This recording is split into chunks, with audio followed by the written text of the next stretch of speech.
In this video I am going to tell you how to solve a linear equation in two variables using the method elimination. Okay, so हमें elimination method से solve करने के steps हमारी NCERT book में mentioned हैं. So let's understand them.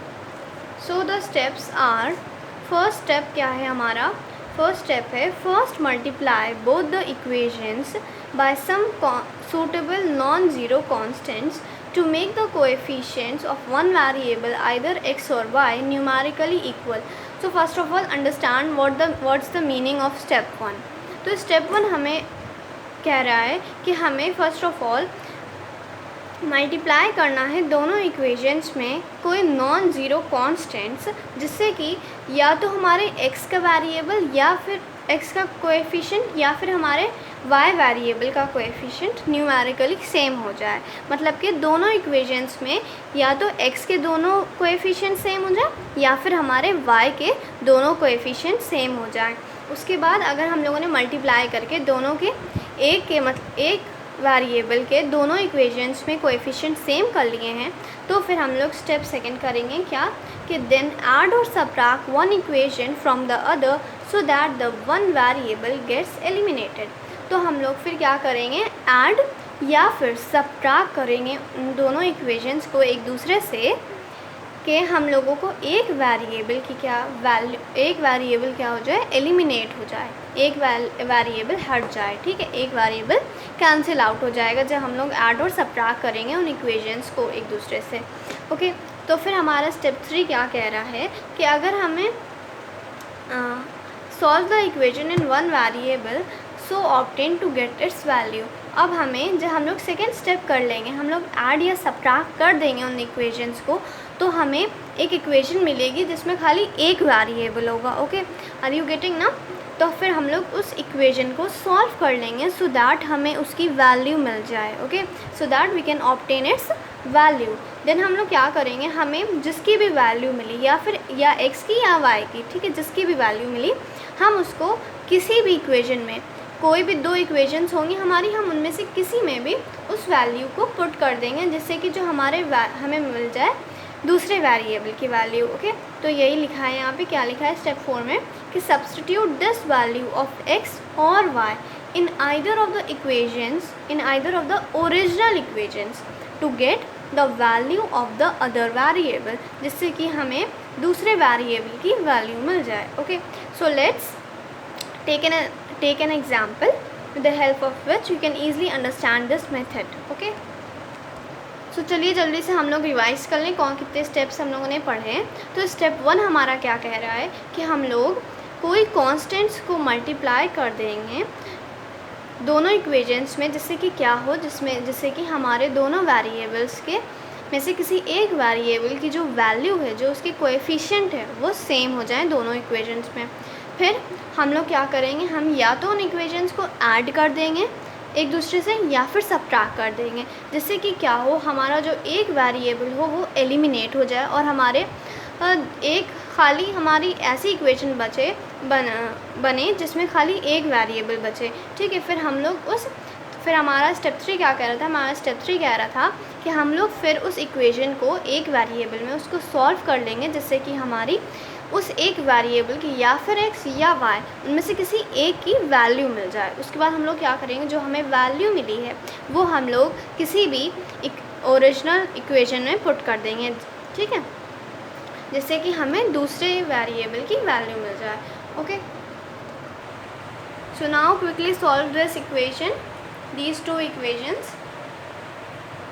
सो हमारी दो equations क्या हैं, हमारी फर्स्ट इक्वेशन है 9x minus 4y is equals to 2000. ये हमारी इक्वेशन 1 है. और हमारी इक्वेशन 2 है 7x minus 3y is equals to 2000. Okay, so हम लोग ये हमारी इक्वेशन 2 हो गई. ठीक है, अब हम लोगों को फर्स्ट स्टेप हमारा क्या था कि हमें कोई सूटेबल कॉन्स्टेंट्स दोनों इक्वेशंस पे मल्टीप्लाई कर देंगे, जिससे कि हमारा या फिर x या y के जो कोएफिशिएंट्स हैं वो दोनों इक्वेशंस में सेम हो जाए.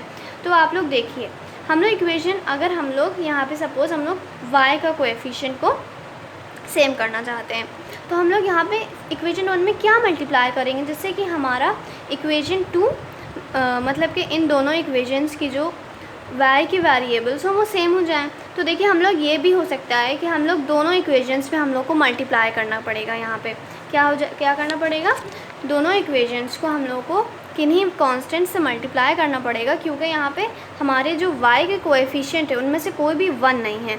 ठीक है, अगर यहाँ पे केस होता है कि यहाँ पे y का एक कोएफिशिएंट 1 होता तो क्या होता है, सिंपली जो दूसरी इक्वेशन होती उसमें जो भी y का कोएफिशिएंट होता वो हम लोग उस इक्वेशन में पुट कर देते जिसमें y का कोएफिशिएंट 1 था। ठीक है, बट यहाँ पे ये केस नहीं है। तो यहाँ पे हम लोग क्या करेंगे, इक्वेशन 1 में हम लोग 3 से मल्टीप्लाई कर देंगे और इक्वेशन 4 में हम लोग सेकेंड में सॉरी हम लोग इक्वेशन सेकेंड में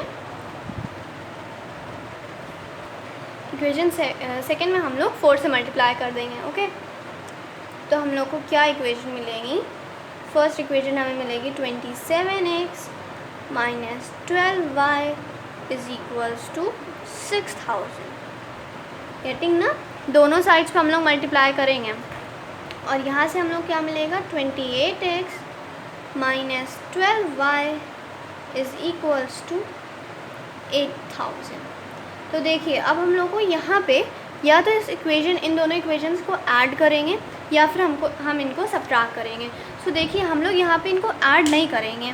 हम लोग इनको अगर ऐड कर देंगे तो इनमें से ना ही y का वेरिएबल y का कोएफिशिएंट एलिमिनेट होगा, y का टर्म एलिमिनेट होगा और ना ही हमारे x को वो होगा एलिमिनेट। तो हम लोग इस केस में क्या करेंगे, हम लोग इस केस में सब्ट्रैक्शन करेंगे, जिससे कि क्या हो जाएगा, हमारा y का जो टर्म है वो कैंसिल आउट हो जाएगा। सो देखिए वेरी इंपॉर्टेंट है यहाँ पे, देखिए जब यहाँ पे आप माइनस लगाएंगे तो ये क्या हो जाएगा, जब ये जो y वाला टर्म है यहाँ पे एडिशन हो जाएगा, क्योंकि ये माइनस माइनस प्लस हो जाएगा और यहाँ पे क्या हो जाएगा, यहाँ पे माइनस हो जाएगा, क्योंकि यहाँ पे पहले से प्लस था ना, तो प्लस माइनस क्या होता है, हमारा माइनस होता है ना, दैट इज़ वाई यहाँ पे हमारा माइनस हो गया। अब ये हमारा देखिए, अब हम लोग ये जो न्यू साइन है इसको लेंगे, ये क्या हो गया हमारा 12y plus minus 12y plus 12y, तो ये क्या हो जाएगा, ये दोनों कैंसिल होकर 0 हो जाएंगे और यहाँ पे हमारा माइनस साइन लग गया है, तो हमारा क्या यहाँ पे सब्ट्रैक्शन होगा, क्योंकि प्लस माइनस क्या होता है माइनस, तो हमारा x आ जाएगा। और देखिए यहाँ पे हम लोग साइन कैसे पुट करेंगे, ये बहुत बेसिक कॉन्सेप्ट्स हैं। यहाँ पे हमारा माइनस साइन आएगा, वाई, बिकॉज हमारा जो बड़ा टर्म है, जो बड़ा नंबर है उसके आगे माइनस साइन लगा है, दैट इज़ वाई हम लोग का माइनस x आएगा आंसर।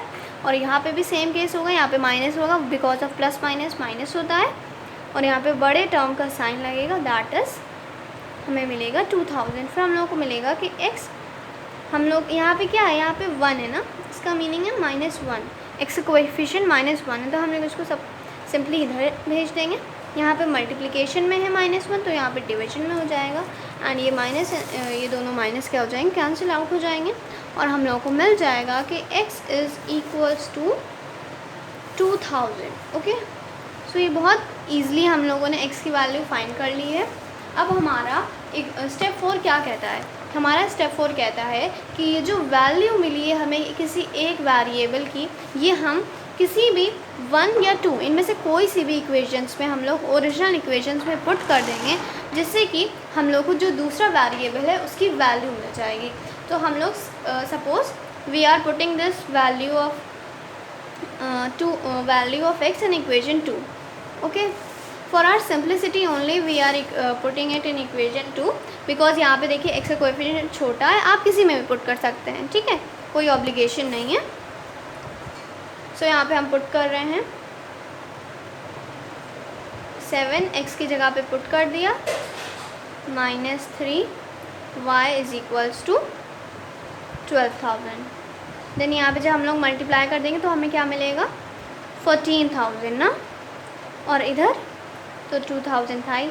अब हम लोग इधर भेज देंगे इसको LHS साइड पे, और ये सारे बेसिक कॉन्सेप्ट्स हैं 5th 6th के। यहाँ पे क्या है, यहाँ पे एडिशन हो रहा है ना, तो आई होप आपका ये क्लियर होगा। तो जब हम लोग इसको LHS पे लेके RHS पे लेके जाएंगे सॉरी, तो ये क्या हो जाएगा, ये माइनस हो जाएगा ना, -14,000। सो यहाँ से हम लोग को क्या मिलेगा, -12,000। Again the same thing that यहाँ पे हमारा माइनस इसलिए लगा है बिकॉज बड़ा टर्म जो है उसके साथ माइनस का साइन है। अब अगेन हम लोग इसके y कोएफिशिएंट को LHS पे भेज देंगे और हमें यहाँ से मिल जाएगा दिस विल बी 4th। यहाँ से हमको मिल गया कि y की वैल्यू क्या है 4000 है। ओके, सो आई होप आपको यहाँ तक समझ आया होगा कि हम लोगों ने कैसे दो इक्वेशंस को सॉल्व किया। देन हमने उसमें से सॉल्व किया और हम लोगों ने x और y की वैल्यू फाइंड आउट कर ली। Okay, so that's all for today. If you like this video then